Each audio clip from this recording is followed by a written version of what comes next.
j'ai quelqu'un qui veut me faire des révélations. Je commence à avoir peur parce que je ne sais pas ce que c'est.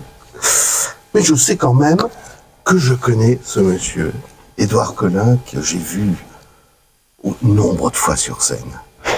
Il a fait des comédies avec le duo Jean Franco et Guillaume Mélanie. Je l'ai vu dans, non pas mes bien-aimés, mes adorés, où il parle un peu de sa famille. Et là, c'est une histoire de famille, Oui. mais qui n'est pas tout à fait du même genre. Oui. Alors je crois que tu vas pouvoir nous faire des révélations. Oui, exactement. Là, on parle aussi de notre famille, à Véronique Jeunesse, Daniel Rousseau, Messaline Payet et moi-même. Mais c'est une famille qui se réunit un soir parce que la petite Messaline Payet, donc Alice, a quelque chose à annoncer à ses parents et à son frère. Et il se trouve qu'une fois qu'elle a fait son annonce, finalement, on a tous quelque chose à annoncer. On arrive tous avec notre petit jardin secret. Et cette soirée, de révélation en révélation, va complètement dégénérer. Ah, c'est le moins qu'on puisse dire, oui. Oui. La salle rit énormément. Ouais. Est-ce que vous vous amusez autant sur scène que nous à vous regarder? Ah bah évidemment, on s'amuse beaucoup, mais pendant le spectacle, on doit tenir. Il y a vraiment des moments où on a très envie de rire, surtout avec Messaline, et où on se tient, parce que on n'est pas là pour rire nous, on est là pour faire rire les gens. Donc c'est ça qui est savoureux pour le public, c'est que c'est des gens a priori tout à fait normaux, qui vivent des situations qu'ils trouvent catastrophiques, et donc ils sont complètement catastrophés, et c'est parce qu'on est au bout du rouleau que ça fait rire les gens. Parce que les gens se disent, mais si ça nous arrivait à nous, mon Dieu. Et comment ce texte t'est-il arrivé dans les mains ou devant les yeux? Ben, on m'a fait faire une lecture, on m'a appelé cet été pour me faire une lecture. C'est Pierre Cordier, l'attaché de presse du spectacle, et Christian Laurent, qui est un ami de longue date, qui ont parlé de moi au directeur du théâtre, Jean-Georges Tarot, qui cherchait un comédien pour ce rôle, en disant mais pourquoi tu fais pas passer la pièce à Édouard? Il me l'a envoyé, je suis venu faire une lecture, et d'ailleurs je suis venu faire une lecture, et comme il fallait que j'ai une partenaire pour lire, on a demandé à Messaline Payet de venir lire juste pour faire la lecture, et en fait elle a été tellement formidable qu'ils ont pris le lot. Ah, c'était un lot. C'était un lot. D'accord. On a été vendus ensemble. Et voilà, je suis arrivé sur le projet comme ça, Messaline aussi. Daniel et Véronique étaient déjà sur le projet. Et puis, voilà, ça s'est concrétisé comme ça. Et comment travaille-t-on avec un comédien, on va dire déjà comme Daniel Rousseau? Ah bah comme avec tout autre comédien, on travaille efficacement, on se doit d'être très professionnel parce qu'il l'est. Et voilà. Et ça se passe très bien, il n'y a pas de raison. Voilà, mais ça m'a pas tellement changé. J'ai eu de la chance parce que j'ai toujours travaillé avec des grands professionnels. De mes tout débuts avec Valéria Bruni-Tedeschi, ou après Jacques Gamblin, Cadmerat, Chantal Latsou et Amanda Lear. Noël Perna plus récemment, j'ai vraiment eu une chance. J'ai toujours travaillé avec des gens très pros, très agréables. Donc voilà. Et j'en oublie, hein, Patrice Laffont aussi. Oui, et c'est comment de travailler avec ces gens qui sont quand même des stars. Quand tu me parles de Latsou ou d'Amanda, c'est des stars absolues. Alors c'est vrai, pour Chantal, je ne me rendais pas compte parce que j'avais 18 ans.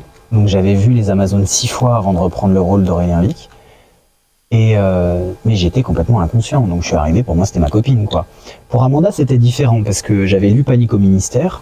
Et quand on m'a dit ça va être Amanda Lear qui va jouer le rôle, j'ai dit oh, vous êtes sérieux, pas elle? Ah non, vraiment, et puis elle est pas comédienne et tout. Donc je suis arrivé vraiment, j'étais contre l'idée absolue, je me suis dit ouais, ils veulent faire de la thune.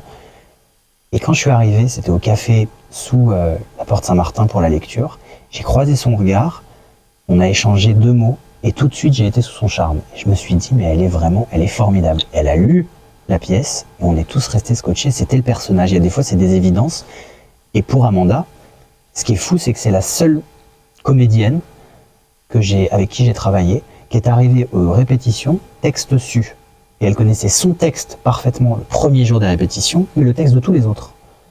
Donc elle m'a scotché vraiment. Je crois que j'ai jamais rencontré quelqu'un d'aussi pro qu'Amanda Lear. C'est quand même ce que j'appellerais une belle carrière. Travailler avec des gens de cet acabit, oui. Oui, tu veux dire pour moi? Ben oui. Ah oui, moi je suis très content de travailler avec des gens Là, c'est très rigolo parce que quand je vois Véronique, je regardais, je lui disais avec ma grand-mère quand j'étais petit. Donc, c'est rigolo maintenant de l'appeler maman. Mais avec des gens comme ça, comme Véro, qui est d'une simplicité, c'est pour ça qu'elle est si populaire parce que elle est vraiment comme elle est, quoi. C'est une femme gentille, bienveillante, c'est une vraie maman. En fait, c'est très simple. Une fois qu'on est dans le travail, qu'on est pro, ça ne peut que bien se passer. Et alors ce texte, Le texte de Jean-Éric Biel. Oui, voilà. Alors Jean-Éric, c'est un super auteur de théâtre parce qu'il a réussi le tour de force de faire une vraie comédie de boulevard, comme on faisait les auteurs que j'adore, Marc-Gilbert Sauvageon, André Roussin, Marcel Achard, tout ça, les vrais auteurs de boulevard, pour moi, classiques. C'est des années 50-60, 50, on est d'accord. ouais, 40, 50, 60. Et il a réussi à en faire une comédie très moderne, avec un thème qui est complètement actuel, où les gens se reconnaissent tous, et une comédie d'aujourd'hui, sans aucune vulgarité. Et là, il y a Messaline Payet qui est arrivée. Ah, Oui, alors, moi aussi, j'ai une révélation à vous faire. Parfait. là, moi je vais t'en faire une. Il faut qu'on soit tous les trois dans le cadre, surtout vous deux. On est dans le cadre là? Oui. Enfin, moi c'est moins grave, mais vous deux, oui, c'est plus important. Alors, tu dis que tu as des révélations à nous faire, alors vas-y. Alors, moi, je vais peut-être pas dévoiler les révélations que... Non, tu vas déjà révéler qui tu es. Alors, je suis Messaline Payet. Voilà. On m'en a beaucoup parlé, hein, c'est... Je te remercie. J'ai 27 ans. Je suis comédienne. J'ai pas fait grand-chose pour l'instant. C'est la première grosse pièce que je fais. Voilà, je découvre ce milieu avec plaisir. Et tu es bien entouré quand même, une pièce avec, on va dire, il y a 2 stars et un mec très connu. On va rester... Moi, je dirais 3 stars. Hein. Oui, non, mais je dis très connu parce qu'il est à côté de moi. Non, mais il faut dire surtout que c'est sa première pièce d'envergure, mais elle est quand même scotchante parce que dès la première représentation, elle s'est imposée naturellement, parce que c'est elle qui impose le rythme de la pièce en fait. C'est quand son personnage arrive avec sa révélation qu'elle donne le ton. Et elle l'a fait d'une simplicité, c'était évident quoi. Quand elle arrive, elle a un truc qui est très posé, elle est en situation, elle sait jouer large, elle comprend tout de suite la comédie, elle parle pas sur les rires, elle a le bon rythme, c'est une super partenaire. C'est assez rare quoi. J'ai joué avec des gens qui avaient jamais fait de théâtre avant et en fait souvent c'est dur parce que ça s'apprend et donc être vraiment comme ça, instinctivement dans le truc, avec la bonne énergie, avec la bonne humeur, parce que le théâtre de boulevard, c'est avant tout une humeur, entrer en scène avec une humeur, c'est pas donné à tout le monde, quoi. Je te remercie. De rien. Très gentil. Et tu es arrivé alors comment sur ces révélations? Ça, tu peux nous révéler. Comment je suis arrivée dans la pièce? Oui, avec la pièce dans tes mains, voilà. Alors, j'avais joué l'année dernière dans le même théâtre, avec un tout autre projet, une autre metteur en scène. Et, c'était à Saint-Germain-des-Prés, mise en scène de Frédéric Lazzarini, qui était vraiment la première grosse pièce que je faisais. J'avais le premier rôle, première pièce où je suis payée quand je joue, oui. j'étais très fière.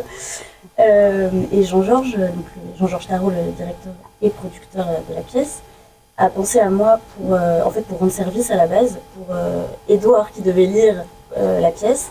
Et je devais donner la réplique, et finalement ça s'est bien passé, comme il disait tout à l'heure. Arnaud Lemort, le metteur en scène, a bien aimé, ça marchait bien, le frère et la sœur, et du coup je suis restée. Et tu regrettes pas alors? Ah ben non, Si, c'est un enfer, j'en peux plus. Ah, voilà, Quelle bande de trous de cake. mais non, je suis ravie, je suis hyper contente, je n'y croyais pas, je pensais Ah non, pas, j'en ai j'allais plein le faire. cul, il faut en faire 300. Merde. Mais non, je suis trop contente. Vous avez joué combien de fois là? C'est très peu quand même. Oui, là on a commencé il y a 10 jours. On a joué même 6 pas. fois. Ouais. Là, c'est notre 7e ce soir. Ouais. Et tu te sens comment? Comme au premier jour? Ou alors maintenant ça y est? Bon, le gros trac est passé. Non, moi je suis stressée à chaque fois, c'est un enfer. Je suis stressée à chaque fois, mais j'ai toujours très hâte au dernier moment avant d'y aller. Mais sinon, je reste encore stressée, j'ai encore du boulot à faire à ce niveau-là.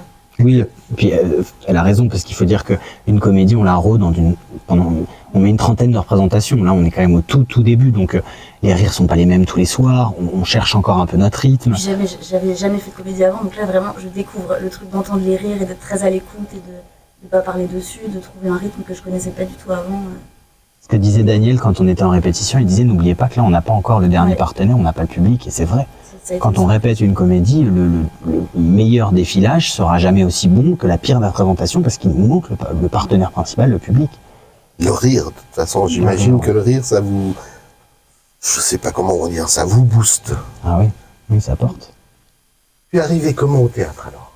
Au théâtre, non pas ici, hein. Le théâtre en général. En général, oui. J'ai fait du théâtre quand j'étais petite, un peu comme plein d'enfants font des activités comme ça pour essayer. Et en fait, quand je suis arrivée en fin de lycée, j'ai un peu envoyé balader l'école. J'avais plus du tout envie d'y aller alors que j'étais très scolaire avant. Et d'un coup, je sais pas, j'ai craqué, j'avais plus rien envie de faire, sauf ça. Je me suis dit, mais je vois pas ce que je pourrais faire d'autre en fait. Et j'ai repris des cours de théâtre. Je suis allée au cours Florent parce que je connaissais pas d'autres écoles et c'est le seul nom que mes parents connaissaient aussi et ça les rassurait. Et j'ai fait un stage là-bas et je me suis dit, bah voilà, en fait, je vois pas ce que je pourrais faire d'autre à part du théâtre, donc je vais continuer. Et voilà. Et votre première rencontre, alors tu m'as dit que c'était pour une lecture, mais ça s'est passé comment? On va commencer par toi. Ça s'est très bien passé, on s'est rencontrés dans les marches du théâtre, on attendait qu'ils viennent nous ouvrir la porte. Et je lui ai dit, tu viens pour lire? Oui, oui, moi je viens juste pour faire une lecture et tout ça. Voilà, elle a lu et quand c'est marrant parce que ce jour-là, elle m'a rappelé quand j'ai passé l'audition pour les Amazones quand j'avais 18 ans, où j'étais arrivé en me disant quoi qu'il arrive, j'aurai ce rôle. Sauf qu'on était 10 comédiens pour le rôle. Il a fallu se battre et engueuler les metteurs en scène, Olivier Dravel et Jean-Pierre, Olivier Massé et Jean-Pierre Dravel. Il a fallu les engueuler. Et quand Messaline est arrivée, elle a lu et elle a commencé petit à petit à dire, vous savez, moi je suis libre, moi si jamais il faut, je peux le faire. Hein. Et au début, elle a dit avec une petite voix, et puis plusieurs fois, et en rigolant, et elle a remis. Et je me suis dit, putain, elle en veut, c'est bien. Et effectivement, au bout d'un moment, Arnaud, qui est tombé tout de suite sous son charme, comment ne pas tomber sous son charme? Et puis après, elle a lu, et c'était le personnage. Des fois, il y a des évidences, quoi. C'est le personnage total. Elle était elle-même plus le personnage que ce que moi, je suis le mien. C'était une évidence. Quand elle entre en scène, elle a un air... Enfin, faut venir voir Révélation, mais elle est totalement le personnage. Et toi, comment tu t'es senti par rapport... Justement, c'est ton avis sur ce qu'il vient de dire. Alors, c'est exactement comme ça que ça s'est passé. Moi, je me souviens que j'étais très stressée pour cette lecture, comme d'habitude, alors que je venais même pas auditionner. Je venais en me disant, je rends service, je vais faire une lecture, on verra, puis je rencontre du monde, c'est toujours intéressant. Et je me souviens qu'effectivement, tu m'avais dit, parce que je t'avais dit, je ne viens pas auditionner, et tu m'avais dit, on sait jamais, dans ce métier, on sait jamais ce qui peut se passer, tu verras. Et effectivement, plus la lecture se passait bien. En fait, après la lecture, on a beaucoup discuté. Et assez vite, j'ai compris qu'Edouard, il était pris, la question se posait même pas, c'était évident, tout s'était très bien passé. Et quand j'ai compris que Arnaud, il aimait bien le duo frère-sœur, je me suis dit, mais en fait, peut-être que, enfin, c'est possible, peut-être que ça marche, en fait. Et j'y croyais même pas, enfin, je pense que j'en ai joué, et que si j'y croyais vraiment, j'aurais même pas été aussi assurée. Parce que là, du coup, j'avais moins de pression. Et finalement, 1 heure après, je crois, c'est Jean-Georges qui m'a rappelé, il m'a dit, c'est bon, ça marche bien tous les deux, on reprend tous les deux. Oui, parce qu'il faut dire qu'on a un bon metteur en scène, Arnaud Lemort, qui est très ouvert aux propositions. Et c'est vrai que comme le duo frère-sœur a tout de suite bien marché, il a compris qu'on serait crédible, qu'en plus on jouait bien ensemble. Il y avait un truc, il faut vraiment qu'il y ait un truc d'échange entre comédiens. Et comme ça passait tout de suite, ben, pourquoi chercher ailleurs? Oui, c'est une façon de voir les choses que j'admets volontiers. Qu'est-ce qu'on peut vous souhaiter maintenant que la pièce, bon, elle est à sa 7e représentation, mais... Mais qu'on aille à la 700e.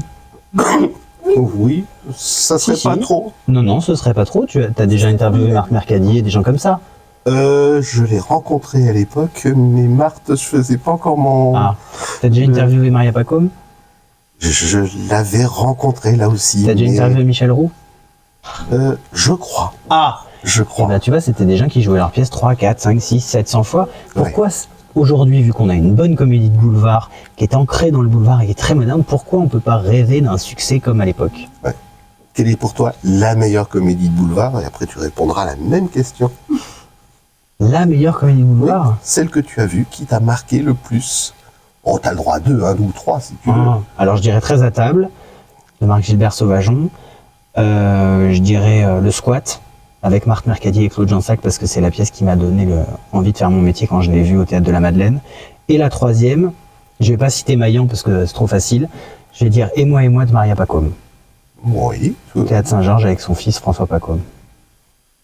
Moi, ça va être très difficile de répondre parce que je connaissais pas du tout le théâtre de boulevard avant de faire cette place. Donc je peux pas, je sais pas. Oui, Je pense même que j'en avais t'étais jamais trop vu. jeune pour connaître au théâtre ce soir, alors. Oui, mais vraiment, je connais. Mais Oui, mais, ouais. j'étais jeune. Oui. Là, comme ça. Le théâtre, non, peu importe. Quel est le spectacle qui t'a marqué? Je pense plus à des trucs récents. Je pense Vas-y. plus à Alexis Michalik, c'est pas du tout Bah, et alors, t'as le droit, c'est vachement bien. une histoire d'amour d'Alexis Michalik. Un de mes derniers coups de cœur. Et toi, c'est quoi la pièce de théâtre qui t'a marqué le plus? Celle que j'ai vue 3 fois avec les mêmes acteurs et où j'ai pas vu la même pièce. C'était quoi? Poiré Serrault. La cage aux folles, mais t'as quel âge? J'ai un peu plus que ce que tu peux penser. Je l'ai vu. Bon, c'était premier, je l'ai vu, j'étais encore tout T'étais jeune. très jeune. J'avais 18 ans tout juste. Et je me souviens que le pantalon avait subi des dégâts tellement horribles. Carrément. Et j'ai pas vu 3 fois la même pièce. J'ai vu 3 pièces différentes. C'est vrai que ça durait pas le même temps tous les Ah soirs. non. J'en ai vu une où ils ont joué pendant X temps. Et puis, ils ont fait la dernière partie parce qu'il fallait la finir. Et les 2 autres, c'était, plus ou moins normal, mais quand on les regardait jouer, c'était fou. Donc vous avez compris, si vous allez au théâtre du Palais Royal, faites gaffe parce que Guy a pissé sur un fauteuil. Non, pas à ce point-là. Mais Non, c'est pas le cas. voilà. Et je dirais toujours dans la même série. Oscar. Voilà, Oscar avec De Funès. Ça, c'est. Alors là, c'était les. Voilà. Et puis les pièces avec Maillan et tout, mais ça, bon, Alors, on en reparlera une autre fois. puisque vous êtes là et qu'apparemment on doit y aller, je suis fou des affiches de théâtre de boulevard. Alors si vous avez Oscar en double, les affiches avec Maillan, tout ça, ou voilà, n'hésitez pas à me contacter, je serai ravi de vous les acheter. Merci.